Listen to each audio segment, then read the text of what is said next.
Welcome everyone and happy National Liver Awareness Month. My name is Morgan Harrington and I'm the National Coordinator of Programs for the American Liver Foundation. I'd like to be the first to thank you for joining us today for our Ask the Experts Living with Liver Cancer webinar. ALF was founded 48 years ago and is the nation's largest patient advocacy organization for individuals with liver disease. We engage over 5 million people each year through our robust education, support, and awareness initiatives and programs. As part of our commitment to the liver community, ALF offers a range of educational programs for patients and providers. You can find more information on our website at www.liverfoundation.org. Today's program is being delivered on the Zoom webinar platform and will be recorded and available on ALF's YouTube channel for future viewing. During today's presentation, please click on the Q&A feature if you have a question or a comment. We will make every effort to ask all questions during the Q&A portion towards the end of our program. This program, I'd like to thank our sponsors, Merck and ISI, for their dedication, commitment, and support of the American Liver Foundation's Liver Cancer Series. We have a wonderful program for you today, and I am excited to share we are joined by an amazing panel of physicians that will be introduced shortly. We are so appreciative they have been willing to take time out of their day to be here with us. Additionally, we have a few upcoming webinars that I'd like to mention before we get started. In just under 2 weeks, on October 23rd, we will be hosting an insightful webinar exploring the unique aspects of liver cancer within the Hispanic and Latin communities. This event will be held entirely in Spanish. On November 13th, we will be hosting an event discussing the prevalence, risk factors, cultural influences, and strategies for effective prevention and treatment of liver cancer within the Black and African American communities. You can find out more and register for these or any future events at liverfoundation.org/events. I'd like to go ahead now and introduce our moderator for the event, hepatologist Dr. Sheila Eswaran from Rush University. Thanks so much, Morgan. And thanks to all of our panelists and to the American Liver Foundation. My name is Sheila Eswaran. I'm one of the hepatologists from Rush University Medical Center in Chicago, Illinois. And it gives me great pleasure to moderate this segment. It's really an opportunity for patients and caregivers to interact with their experts that you might be meeting along your journey with liver cancer. Liver cancer is special in many ways. One of the most important ways is that it often occurs in the background of cirrhosis or liver disease. So I was in the middle of saying I'm going to introduce the experts on our panel from each of the different disciplines because it really requires a multidisciplinary approach. So first we have Dr. Rita German. She is a transplant hepatologist at the University of Wisconsin in Madison. She cares for patients before and after liver transplant and also provides care for patients with all types of cancer. As I mentioned, many patients with liver cancer will have underlying cirrhosis, so she really manages that aspect of it. She has a clinical interest in liver cancer and also alcohol-associated liver disease. She has a multidisciplinary alcohol disease clinic at the University of Wisconsin where she works. So thank you, Dr. German. Also, we have a surgeon with us, Dr. Sid Sharma. Thanks for joining us. He's a multi-organ transplant surgeon trained at Columbia University with past work experiences at Cleveland Clinic, and he is currently practices at Yale. He is trained and has an interest in living donor liver transplantation and expanding the use of deceased organs with hypothermic and normothermic pumps. So thank you for joining us. And Dr. Jeremy Kratz is a physician scientist in hematology, medical oncology, and palliative care. He's an assistant professor at the University of Wisconsin in Madison, and he also works at the VA there. He has an independent laboratory at that center and has an interest in human genomics, precision medicine, in aspects of hepatobiliary and pancreatic cancer. So we're just going to dive right in. There's a lot of different types of liver cancer. Some are a lot more prevalent than others. I was wondering if Dr. Kratz, if you could sort of go over the different types of liver cancer and how common they are. Yeah, for sure. So in general, there's two primary types of liver cancer, but within that, there's also a fair bit of nuance from there. But in general, we think about hepatocellular carcinoma as a cancer type that originates from the hepatocytes themselves. The nickname for that is HCC, which is one of the most common types of liver cancer globally. And that differs a little bit from what we call cholangiocarcinoma or biliary tract cancer, which originates from the ductal tissue within the liver. The liver is full of both hepatocytes and then kind of the ductal branches. And so each cell origin can give rise to primary liver cancer. When I say primary, I mean this cancer has originated or started within the liver.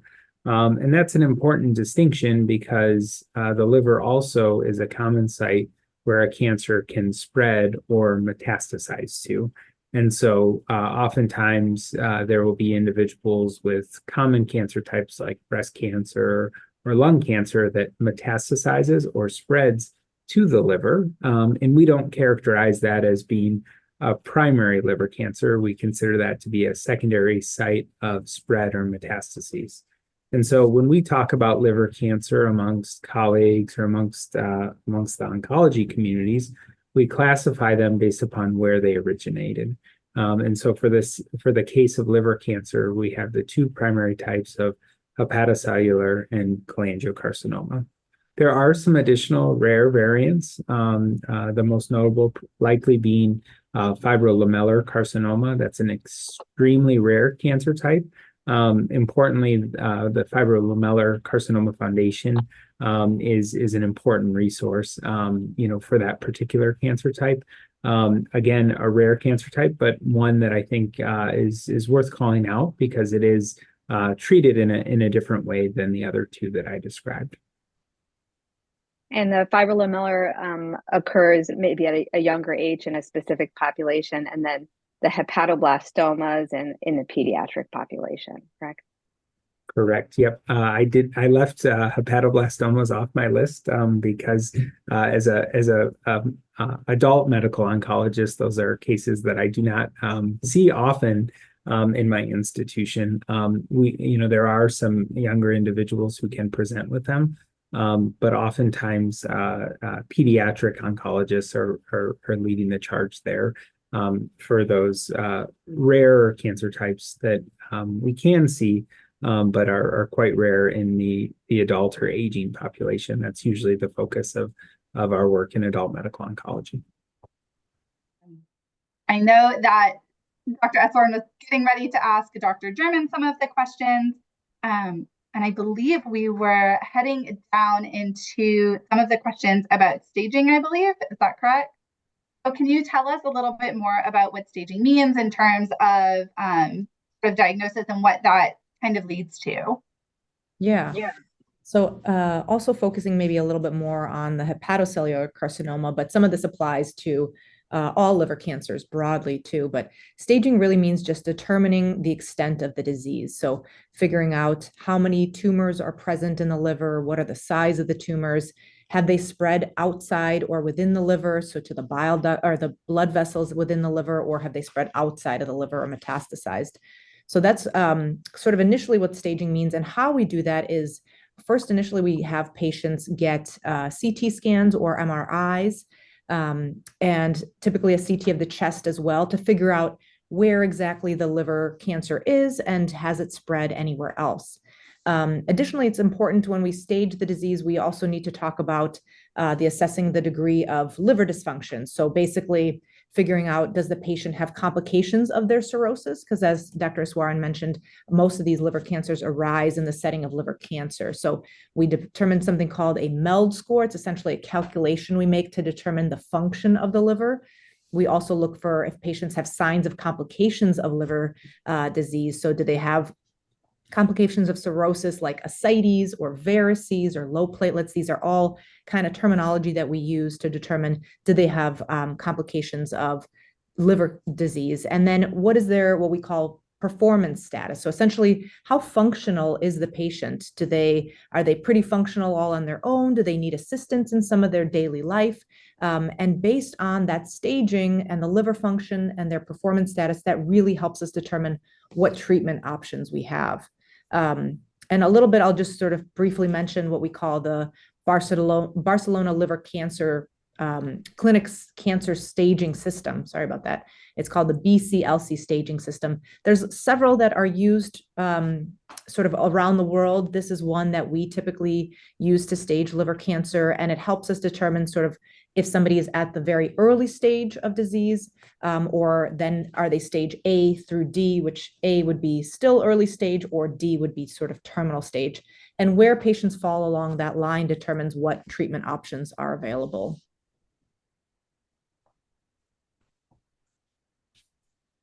I would just add, Dr. German, as a medical oncologist, we always think about patients and families and supports and friends and neighbors. And, I feel like sometimes, when cancer is at its worst, sometimes we talk about people being at their best, and I think to some degree, recognizing the supports of individuals and the people around them is a big part of, how we consider a patient's a risk factor if we were to proceed with treatment, because if there was a given toxicity like low blood pressure or fluid shifts, we also want to know, is the individual safe to get within their home?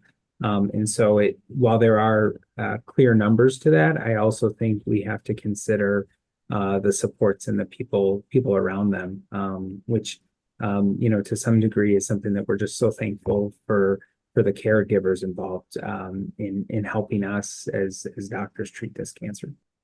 Absolutely. Yeah, thank you for adding that. Thanks so much. I think I'm back online. Okay to hear Yes. me? Good. So thanks for reviewing those, the different stages, sort of the spectrum of liver cancer. If someone, let's say, is screened or has a new diagnosis of liver cancer and they're meeting their team or their physician, hepatologist, surgeon, medical oncologist for the first time, what's sort of the first questions patients and caregivers should be asking? Dr. Sharma, what do you hear from your patients? Right. So, the diagnosis of liver cancer, it comes across as a shocker to any individual, right? And it's a life-changing event for someone who has heard about it for the first time. So I think that there are following questions that crosses your mind. How bad is the cancer? Can it be cured? What are the odds? I think the most important question for a patient is, does my medical center have a multidisciplinary team, right?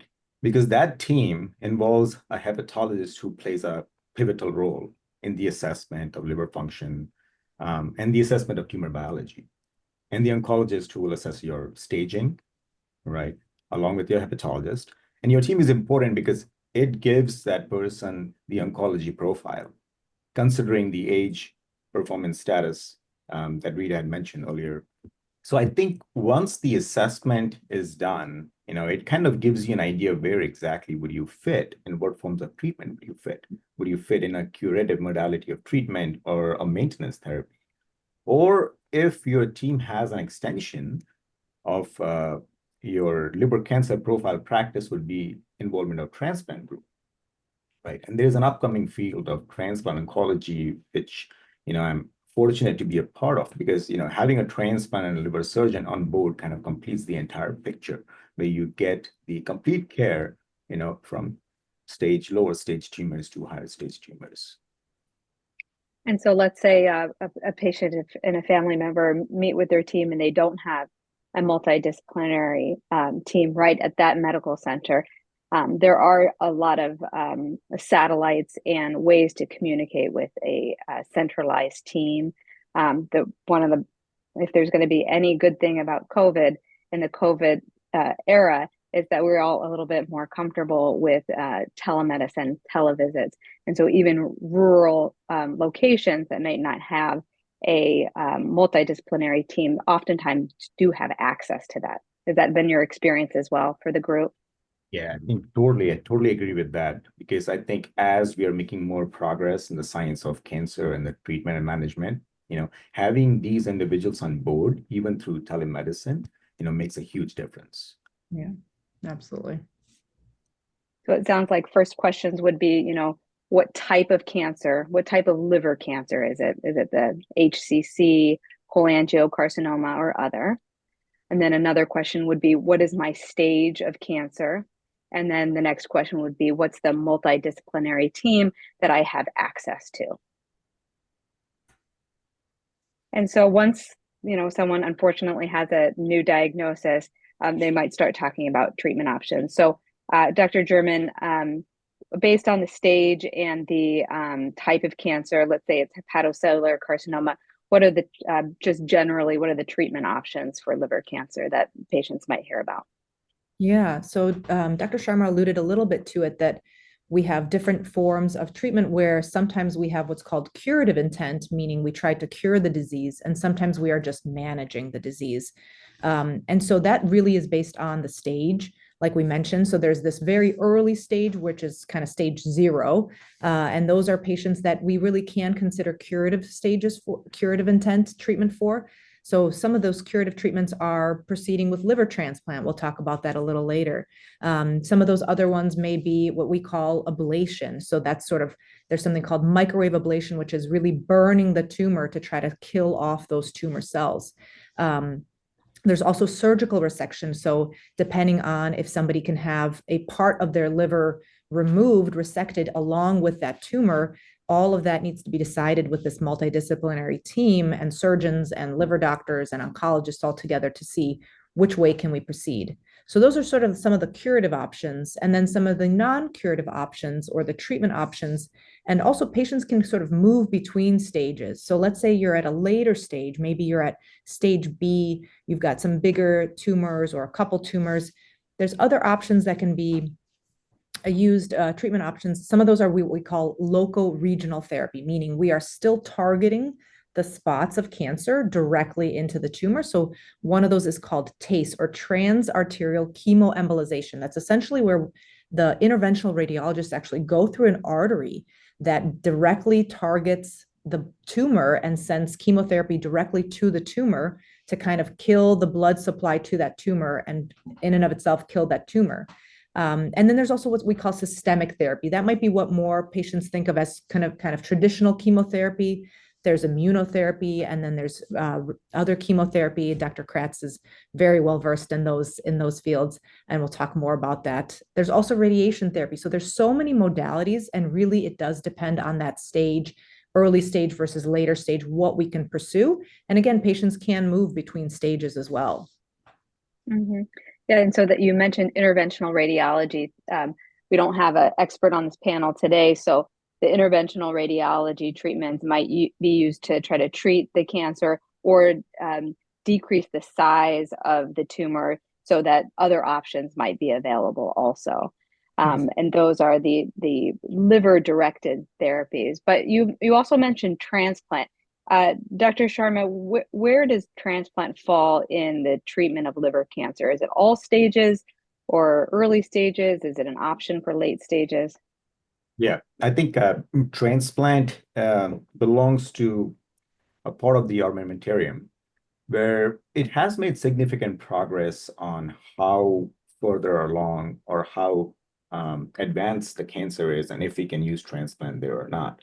But honestly, as of now, based on the Barcelona clinic classification that we've been talking about, the lower stage tumors, depending on the size of the tumor, depending on how much tumor burden you have, if it's involving both the lobes of the liver, and there is some segment of liver disease that comes with it, which means there's some increase in the portal pressure, there's some evidence of systemic illness because of liver disease, kind of puts you in a category where transplant can be used as an option, where you can remove the entire liver with the tumor, considering the tumor is not outside the liver, right? And then with transplant, hoping, it will not come back. The recurrence rates will be lower. Now, having said that, there is a criteria that we have always used in the field of liver disease and transplantation that's called Milan's criteria, where initially in like late 1990s, it was found out that not everyone should get a liver transplant because tumors can come back in the transplanted liver. So I think there was a criteria form where we went by the size of the tumor, and we had a cutoff of like 5 centimeter of a single lesion or single tumor in the liver, or 3 or more tumors, but less than 3 centimeter in size. And we kind of had good reports on transplant patients transplanted by following this criteria. But then we realized that we can push the boundaries further by using lab parameters like alpha-fetoprotein, and I think 2 or 3 years ago, there was a new scoring index that came back on New York, California scoring, where we can use that to even include patients who have been downstaged. That means they have a lot of tumor, and that time transplant is not an option. But since we have a multidisciplinary team and we have interventional radiology and oncology colleagues, we can downstage the tumor that they can be transplanted with good results. Right, to your point, Rita, there sometimes is this downstaging and upstaging depending on cancer treatment, or if the liver doesn't tolerate any of the therapies, the staging could progress. But it sounds like there is a lot of different options for liver cancer. We talked about interventional radiology. We talked about transplant. And Dr. Sharma, where does surgery itself or resection come in? Because I think we should circle back on that, because that's a great curative option as well. I think if it's a low-grade tumor, right, and it's isolated to one segment of the liver, right, and it is close to a big blood vessel, for example, or a bile duct in the liver, that you cannot safely ablate the tumor because it's going to affect that vessel next to the tumor, right? In that case, resection would be a good candidate, but we need to understand now how much liver we are leaving behind in these patients. Do they have any liver dysfunction to start with? Do they have any evidence of early, fibrosis in the liver or not? I think that depends a lot on if the patient is a surgical candidate to undergo that procedure. Great. So those are some treatment options for earlier stage cancers. As someone moves a little bit later in the stage, we have a lot of systemic or whole body therapies, often provided by our medical oncology colleagues. Dr. Kratz, do you want to give an overview about all the exciting therapies that are available now? There's just been a boom in these therapies of late. Yeah, absolutely. So I think the most exciting development for liver cancer, even over the past 3 to 4 years, has been evidence for survival advantages using combination immunotherapy strategies. So immunotherapy is a type of medication that works with your immune system to help allow your body's own T cells recognize and kill cancer cells. And so there's multiple agents that have been investigated in comparison to, say, chemotherapy pills. And 2 regimens have really established themselves as the frontline strategy. One is a dual immunotherapy strategy where we use 2 immunotherapy agents. And there's actually 2 recipes of those agents that are used together. And then there's one that uses a targeted therapy called bevacizumab in combination with immunotherapy. And so kind of together for patients who are eligible for immunotherapy, that is my preferred approach for individuals with advanced disease. Now, there are some potential contraindications. And so if you have advanced disease, I think it's important to make sure that we understand the significance if that is offered. For example, if someone receives these immune activating agents, oftentimes that is a different pathway than if someone has more localized disease.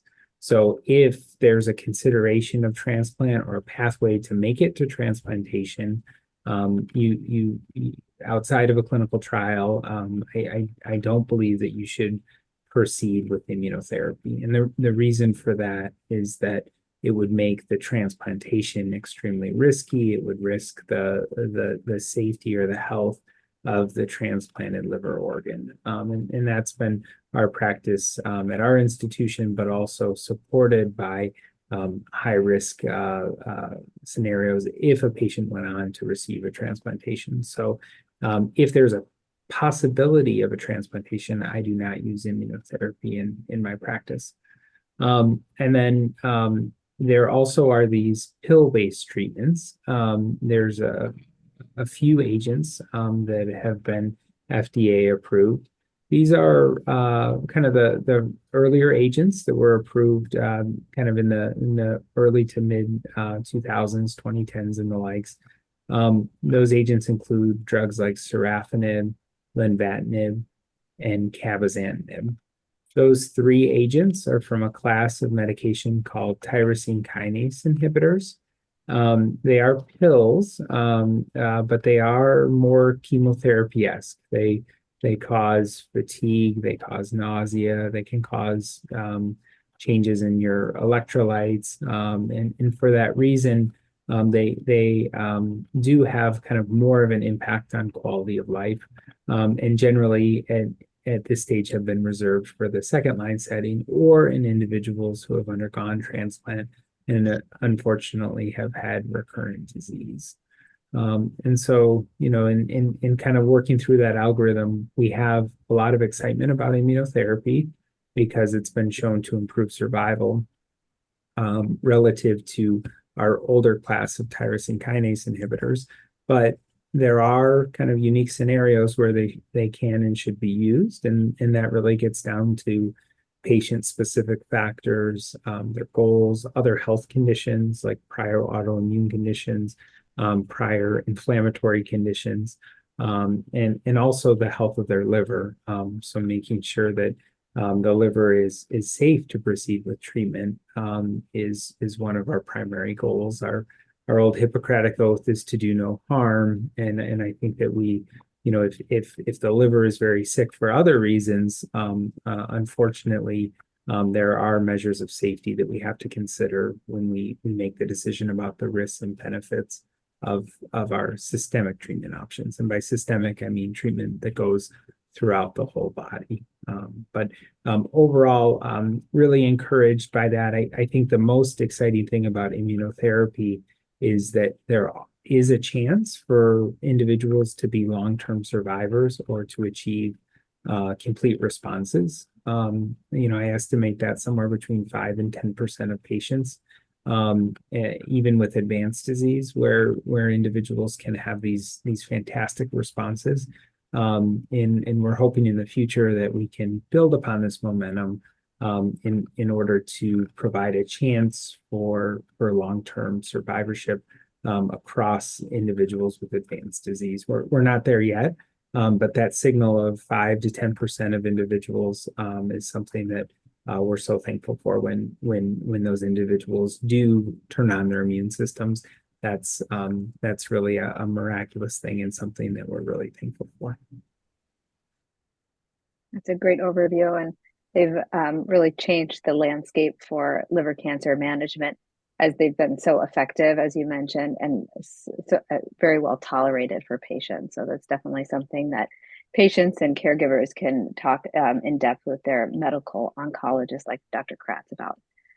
So you guys highlighted all these different treatment options for liver cancer, and that just underscores the importance of a multidisciplinary approach. Dr. Kratz, you said, immunotherapy shouldn't be used if you're thinking about transplant. And so there definitely needs to be this crosstalk between the disciplines to really understand the stage and sort of what comes next if people are doing well with their therapy. So, Dr. German, how do multidisciplinary teams crosstalk? Like, what does that even look like? Can you take us behind the scenes, and what does that even mean? If there's a multidisciplinary team, how do they communicate, and how do they communicate with the patients and the caregivers? Yeah. So I can definitely walk us through at least how it happens at our institution, but I think this is pretty common and widespread at most institutions, that most places have what's called a tumor board.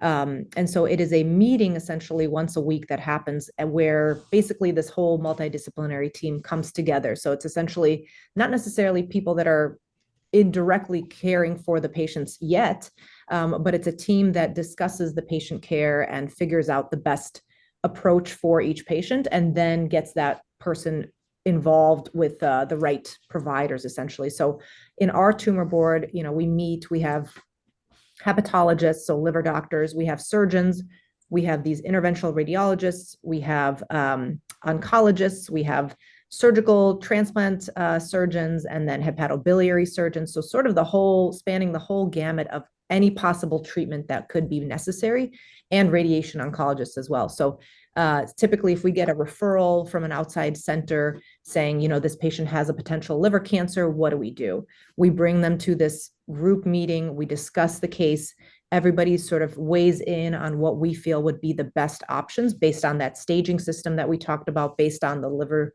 function of the patient. And then we get them set up with with the right providers. So whether that's in our multidisciplinary liver tumor clinic, then they might see at the same time, they might see our oncology provider. So they may see Dr. Kratz, they may see one of our hepatologists, they may get directly referred to the interventional radiologist.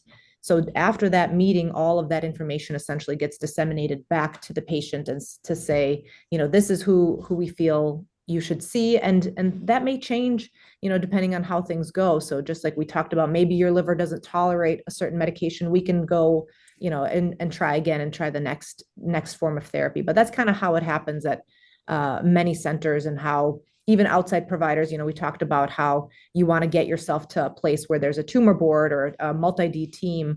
And that's kind of how it happens. Patients may be referred from their providers locally to our center, and then we would get them established with this multidisciplinary team.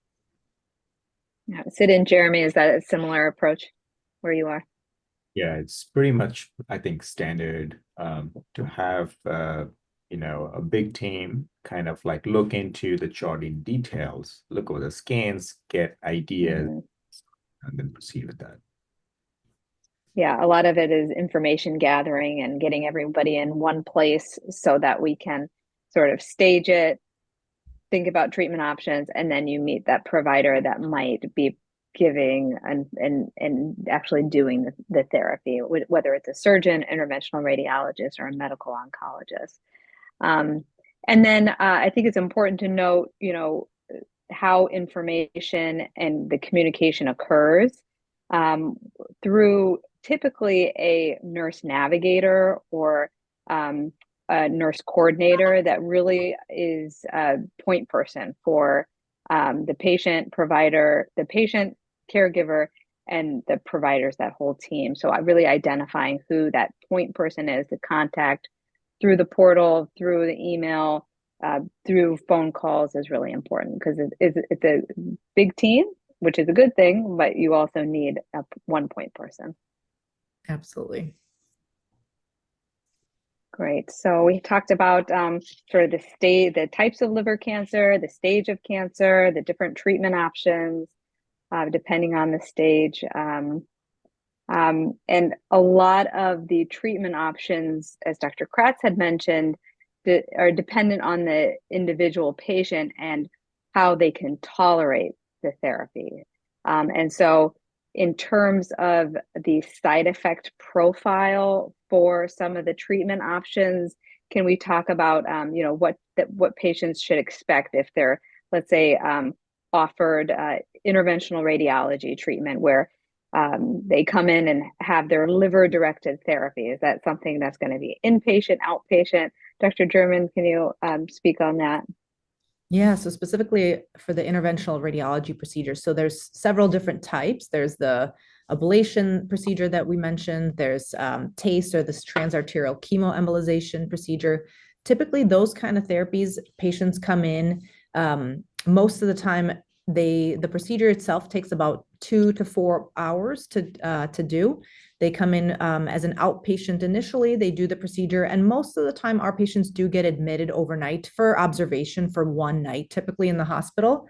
There may be some centers that just do this strictly as an outpatient, but we do typically admit those patients overnight just for observation, just making sure that by the next morning they're doing okay, they've tolerated that procedure, and then they would go home. So those are frequently just a one-night observation stay. That's for those interventional radiology procedures. And again, they're about 2 to 4 hours in length. But obviously, if you're coming in for something more advanced, like a surgical resection, that might require several nights in the hospital. And then more systemic therapies, Dr. Kratz can speak more to that. But those are usually IV administrations, just IV infusions that happen on the outpatient basis. Yeah, I think that covers it for the most part. You know, depending on the treatment options, it might be inpatient versus outpatient versus a more lengthy stay after surgery. Any other comments from the group?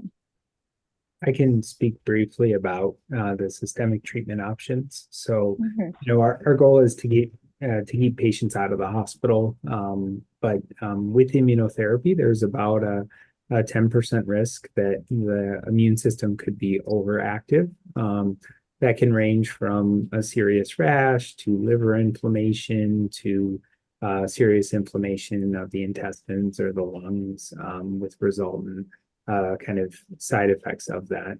And so, you know, if a patient is feeling globally unwell or has localized symptoms of that inflammation, sometimes they require a limited hospital stay where they're placed on immunosuppressive medications. We make sure that there's no infection causing these things, or we confirm kind of the degree of inflammation in those respective organs. And so in general, for the immunotherapy strategies, I estimate that about 1 in 10 individuals would have kind of a more serious immune-mediated event. And there's, you know, some nuance in terms of recipe of the immunotherapy that can happen with. And then I think the other thing to consider is, well, practically, doc, what should I expect? In individuals who are able to drive and maintain their independence, if you're receiving immunotherapy, it's estimated that you should be able to drive and do those things on your own. I think the ability to maintain independence is a big part of surviving this cancer and thriving despite being on anti-cancer treatment.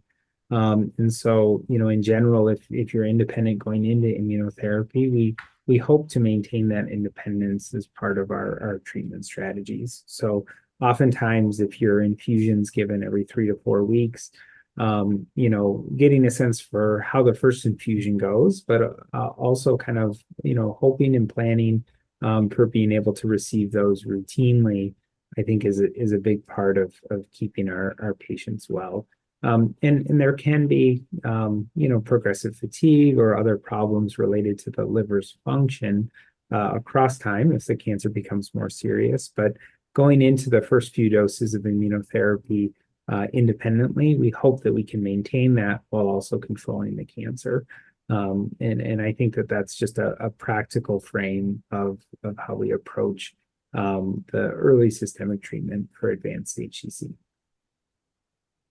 And in terms of quality of life after resection and transplant, I mean, those are curative options. So we expect patients to do well. Yeah, totally agree. I think for resection, I think it depends on the modality or the way it's done, right? If it's a laparoscopic procedure, which involves small incision, and you've confirmed that the tumor has negative margins, right? And what's left behind, that's all negative, and that's confirmed. And you make sure, there is no bile leak from the surface, that's resected. Majority of the patients stay maybe 1 or 2 days in the hospital. And what keeps them in the hospital longer is if there is a side effect from the operation, which will be mainly bile leak in resection cases, In transplant, I have seen variability in the length of stay. Now, if you look at the positive side, liver cancer patients have low MEL score, which was mentioned earlier in terms of lab profile. And if they do not have any evidence of liver dysfunction and they're mid-stage liver cancer patients, in the operating room, they behave much better than in terms of if you compare the same patient with a high MELD alcoholic liver disease patient, for example, who has like end-stage liver failure. So, in my experience, I've seen the sicker you are before you go to the operating room in terms of like body habitus, it takes a longer time for you to like get back. So, but all the liver cancer recipients, I think my mean length of stay is around like 7-8 days in the hospital. First 2-3 days in the ICU, and then after that on the floor, teaching them all the new medications they'll be on for transplantation. And I think we have another separate team of like social workers, in transplant side, help them with that. But I think the biggest side effect in the field of transplantation has been infections because they are immunosuppressed with medications.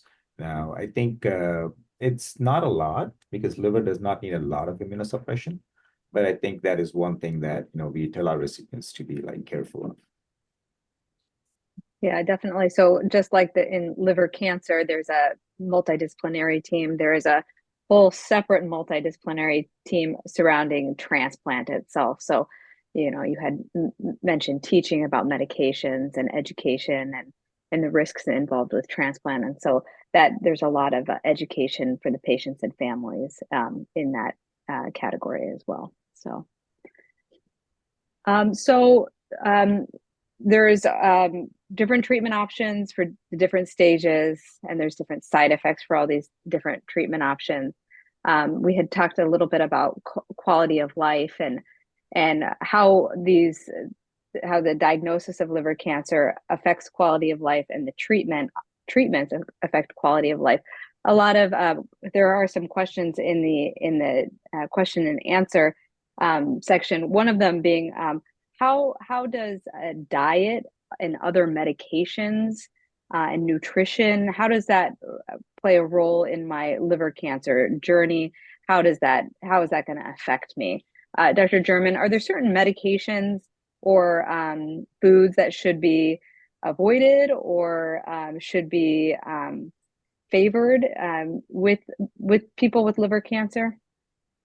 Yeah, I think one that I'll address pretty quickly is a misnomer that a lot of people think that patients with liver disease can't take Tylenol. And so a lot of times there's a lot of misunderstanding about this, but patients with liver disease actually can take Tylenol, usually just at a lower dose. So somebody that has a totally normal liver, they can take up to 4,000 milligrams of Tylenol a day. Well, somebody with cirrhosis or scar tissue in their liver, we limit that to 2,000 milligrams a day. So patients really, wonder, well, what can I take for pain? I have a headache. So just knowing that, there's a lot of misunderstanding about this, but that Tylenol is actually okay. We actually tell patients to avoid NSAIDs or things like ibuprofen, Aleve, Motrin, Advil. Those are actually more detrimental to patients who have liver disease because that can affect their kidney function and their liver dysfunction. So Tylenol is actually preferred in that sense, just at a lower dose. As far as some patients with cancer can have pain, so it's important, to mention that with Tylenol is okay up into a certain threshold, and other stronger pain medications might be provided as well. Exactly. And as far as diet, there's not necessarily foods that patients must eat or must avoid. Obviously, alcohol should be avoided completely. But as far as food, really eating more of a well-balanced diet and eating lots of protein. So protein, the liver really desires protein to sort of rebuild itself. And so eating lean meats like chicken and fish and protein shakes, those kind of things really can help the patient keep their strength while they're undergoing a lot of this treatment and kind of help rebuild their liver strength as well. So protein is really important. Sticking to low salt is important, especially for patients who have issues with swelling in their bellies, swelling in their legs. That can be a real complication of cirrhosis. And so sticking to low salt is really important, lots of protein, and really just eating a well-balanced meal in general. So lots of fresh fruits and vegetables, whole wheats, making sure that you're getting enough energy to sustain yourself while you're undergoing this treatment. Yeah, and there are experts in liver cancer, cancer in general, and nutrition. A lot of times through your multidisciplinary team, you can get a referral for nutritional support.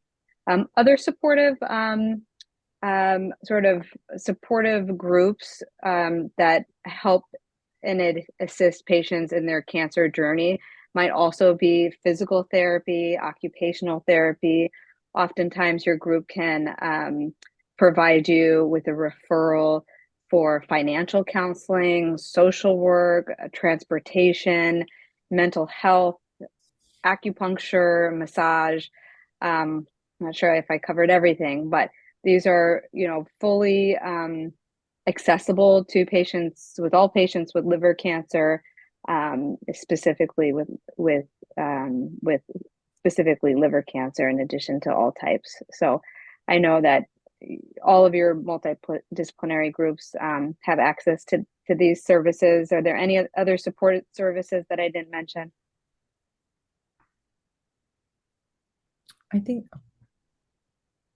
it's important to know the degree of support from palliative care, especially if in the case of advanced cancer, palliative care can offer a sounding board that's maybe different than your hepatologist or different than your medical oncologist, to talk about, what are my goals? How can I work on quality, and what does quality look like for me? I think in some scenarios they really can make medication changes to kind of balance symptoms like pain with things like mental clarity, or help to optimize things like sleep and appetite. And so I think that they're an important kind of layer of support that sometimes can be complementary to discussions that you're having with, say, your medical oncologist if you have advanced stage disease. And the mental health component is so important. There's usually psychologists and psychiatrists that can help support depression, anxiety, coping with cancer diagnosis. And there's a lot of support groups too for families and caregivers too.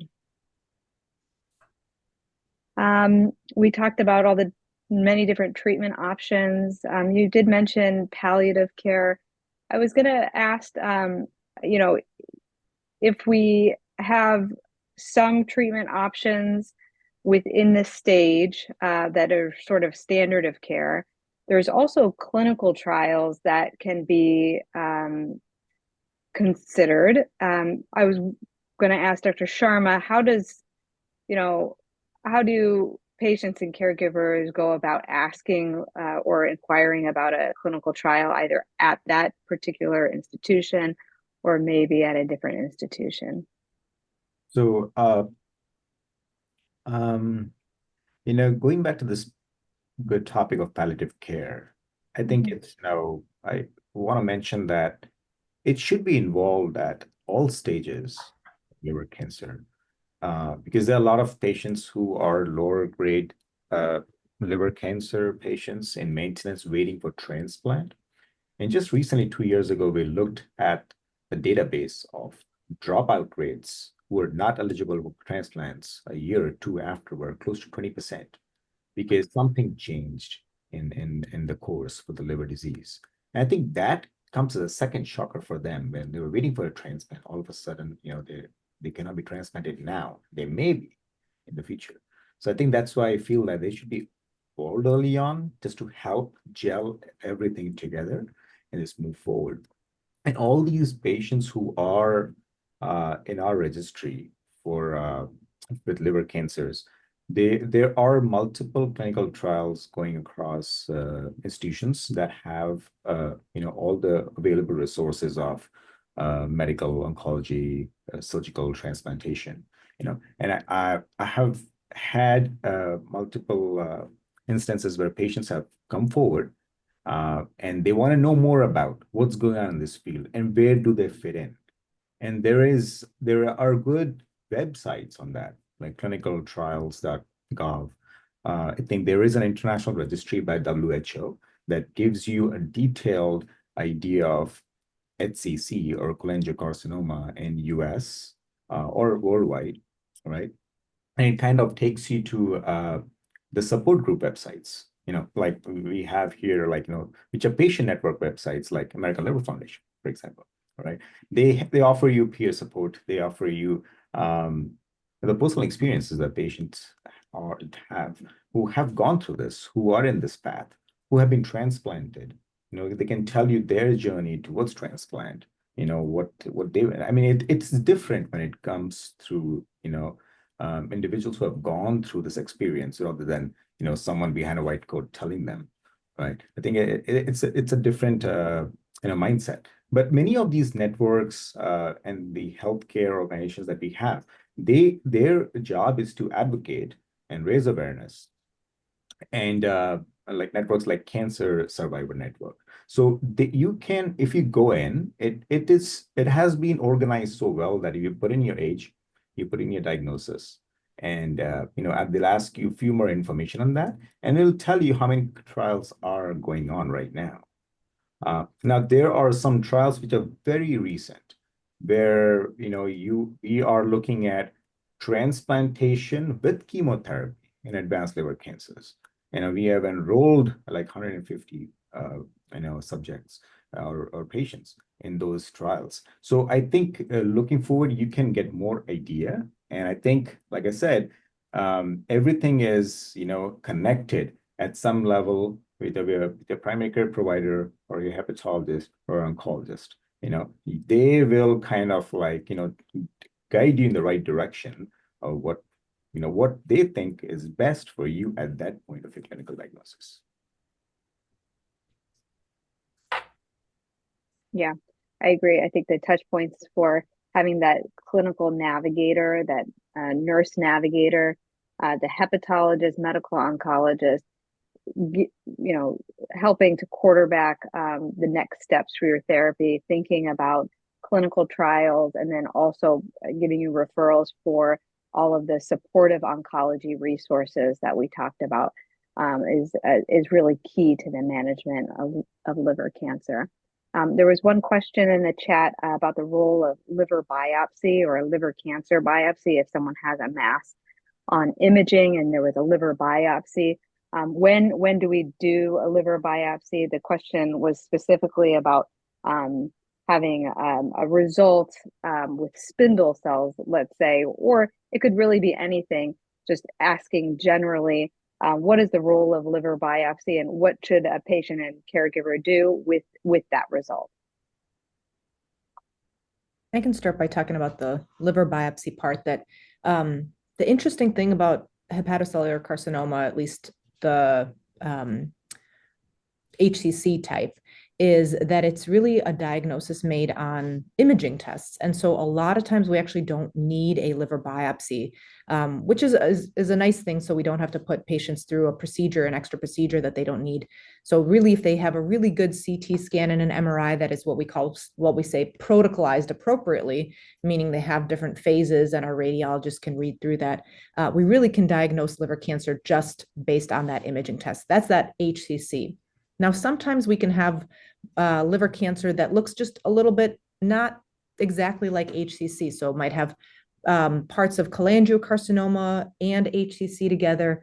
And so if it doesn't look exactly like HCC and doesn't have that diagnostic criteria, then we would potentially consider a liver biopsy to then make that diagnosis. Dr. Kratz, I don't know if you can comment on the spindle cell. I am probably not best to comment on that. Yeah. So I think it's also, just going back to the biopsy question, I think it's important also to consider what's available. For example, there are distinct cases of cholangiocarcinoma where doing a biopsy from the outside could risk the potential for transplantation. So, I think that understanding in an individual's specific circumstance what the potential risks of a biopsy I think those also need to be openly, disclosed by whoever is suggesting or recommending a biopsy. For example, there are unique cases of cholangiocarcinoma that originates inside the liver, close to where the liver connects to the bile duct. And in those cases, we can't do a biopsy from the outside and safely make it to, say, transplantation. And so I think it's a somewhat of a nuanced discussion about the potential risks around a biopsy. That said, in my institution, I probably am one of the providers who oftentimes leans into a biopsy so that I can understand more about what's unique about this liver cancer, and what is both unique under the microscope, but potentially what is unique in terms of the molecular genetics or the availability of advanced clinical trials for advanced disease. And so I think there's a lot of nuance there. And I think that relates directly to the question of, there was a description of spindle cells, but I think spindle cells can mean a variety of changes. Essentially, when someone describes a spindle cell, they oftentimes are describing a distinct histology under the microscope, meaning when the pathologist looks at it, they see that.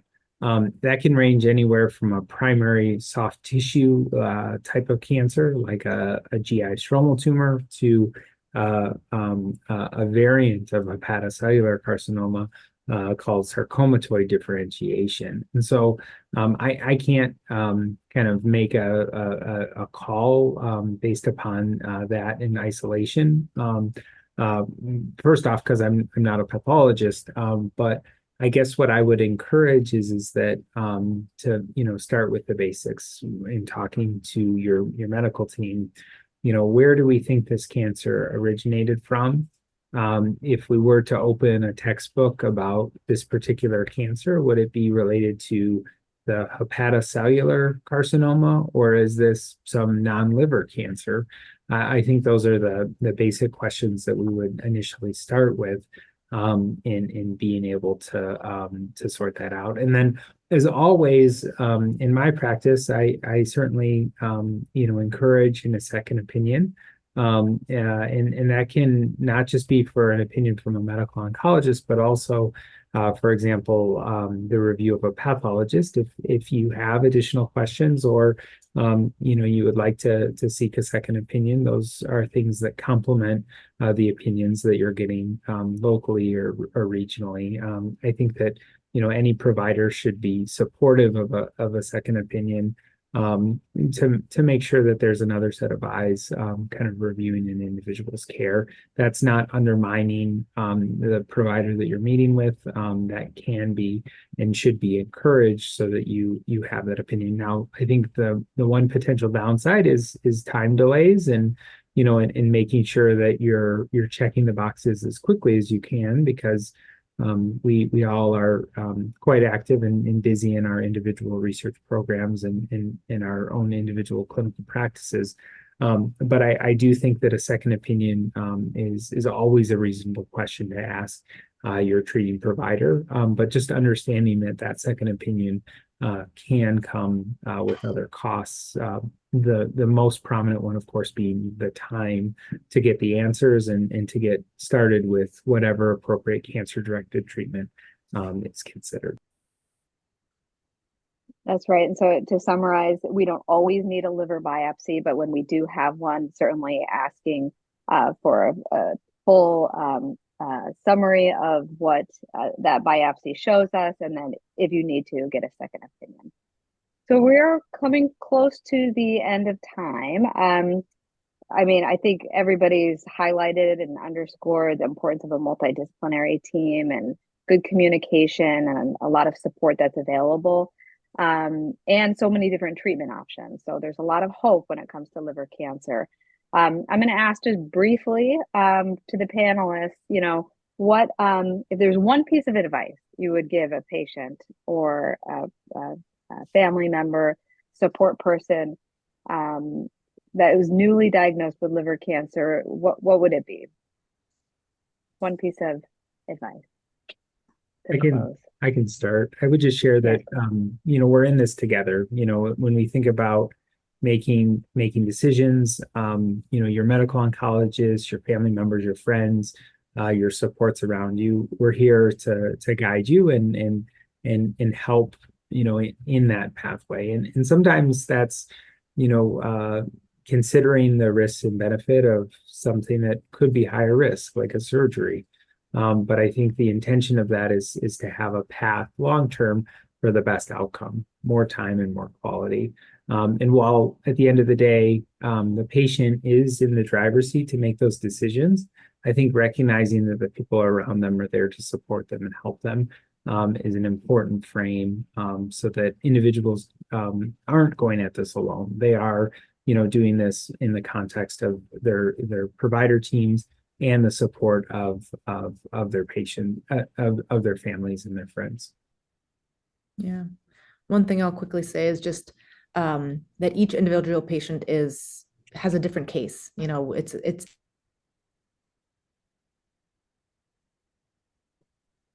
really a case that what you're getting is the wrong care. So just don't get discouraged. Have an open conversation with your team and pursue that multidisciplinary team so that you do know that you're getting the best care and know that it is individualized. There's lots of different pathways to go down.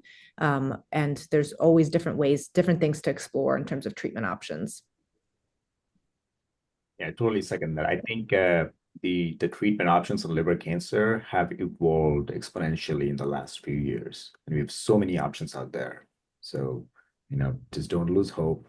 It's a good team. There are only, few teams in medicine that are consolidated and regimented very nicely. And once like cancer groups or pathways, I'm biased. I'm transplant and cancer surgeon, but the transplant is one of them too. So I think, patients do not get lost, I think, in that whole process, and they have like psychological help, and from therapy standpoint. So there is a lot of hope in that. Yeah, to that point, really accessing all those sort of support services, the mental health services, the physical therapy, social work, financial support. It is available, and being open to mental health at every stage, mental health support throughout every stage is key as well. Well, thank you to all the panelists. I'm going to thank also Morgan with American Liver Foundation and all the support of the national group. It's really important to come together as a team, as a multidisciplinary team, and we thanks for everyone's attention. And thank you so much as well, Dr. Eswaran. We appreciate all of you for being here today. We are so grateful that you were able to provide such insightful information, and we know that this will truly benefit the community as well. So thank you so much. And for everyone, if you haven't joined our liver cancer Facebook group, that's another great way to access a little bit of additional support. On Facebook, it is called Living with Liver Cancer. It's an American Liver Foundation support group. We will also include the link in the chat if you would like to access it that way. But thank you so much again, and we just really appreciate everyone's support and being here this evening. I hope you have a great night. Thank you for having us. Good night.